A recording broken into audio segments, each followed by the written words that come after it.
Hey, what's going on, guys? How are you doing today? What have you today in this video is I want to talk to you guys about the Galaxy S10. So yes, we already have the S9 that's only been out for a few months right now, but obviously once a new phone comes out, then everyone wants to immediately or a little bit later on start talking about the next phone. So in this video, we're focusing on the S10. So there was a recent article that I read, which the link to that will be in the description below. And honestly, it seems like the S10 may be about the same as the S9, kind of like how the S9 was compared to the S8. The only difference is, and there goes my phone going off again. But basically, the main difference would be that instead of having the fingerprint sensor on the back of the phone, you would now have it integrated into the display itself. And there were rumors back then where one manufacturer may be looking to implement this kind of technology, so that way you don't have to have a fingerprint sensor integrated into a home button, have an extra sensor on the back of the phone, basically just keep everything in the display itself. Other than that, everything else seems to be about the same so far, but I would imagine rumors would change at some point. The regular 6.3 inch screen, curved bezels, and one thing that I wonder is what else can Samsung do with their Galaxy products, because I feel like they're kind of in a state that Apple might be in as well, unless if they were to come up with something crazy like Apple did.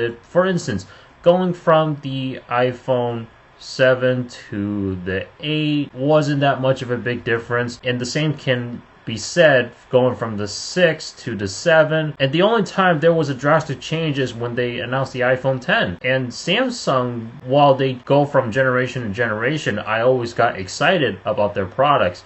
The S9, while it is still a great phone to have, I just wasn't sure like if their main focus was mostly on the camera at the time, or if there was more to it, because I felt like when I watched the event, it was mostly about the camera in general, which led me to think that the S9, while that is still a great phone to have, if you are on a S7 and looking to upgrade, definitely get the S9. You know, if you're able to afford or able to purchase the newer model versus having the S8 that's already a year old, and then another year later something else happens to it, the software starts to be buggy. However, just going from an S8 to an S9 doesn't seem that reasonable for an upgrade, unfortunately. So I guess manufacturers might start to run out of ideas on what else they can do, because after looking at this for the S10, but keep in mind, this is also a little too early from what I'm seeing to be talking about the S10,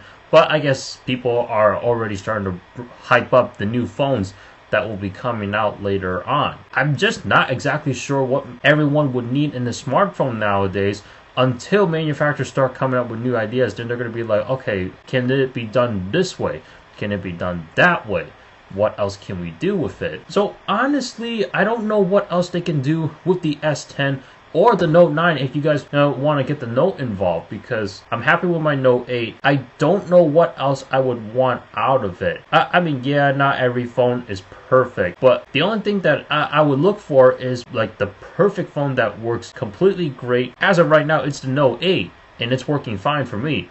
Until the software starts to get buggy as it ages, then okay, that's when I would start looking for a new phone, and that's pretty much my reason for why I would want a new phone. And if I were to get rid of my Note 8 right now for the Note 9, if they did announce the Note 9, there would have to be a very good reason on why I would want to do the upgrade and spend the money a year later versus doing it 2 years later like I did from my Note 4 to the Note 8. So that's pretty much where I stand with the S10. Is I'm not 100% sure what else can be done to it, and I'm curious to see what you guys have to say or what you think about this. Feel free to leave your thoughts in the comments down below, because it's not just Samsung, it can be all manufacturers in general. Like, what else can these manufacturers do for the smartphones to make them better and to be very innovative? As of right now, Apple is still the king, in my opinion, for innovating, because I would never have thought of anyone actually creating something like the iPhone 10, where you don't have buttons, everything is done through the screen. And not only that, the fingerprint sensor was replaced with Face ID, which that can be debatable on how people feel about that, but I guess now you got technology coming out where it can integrate both face recognition and a fingerprint sensor without any physical additional hardware on the outside is what I'm trying to say. So what do you guys think? I mean, feel free to leave a comment down below. Thank you so much for watching. Please subscribe, rate, comment. Also check out the description below for my social media links, Twitter, Instagram. See you in the next one. Take care, buddy.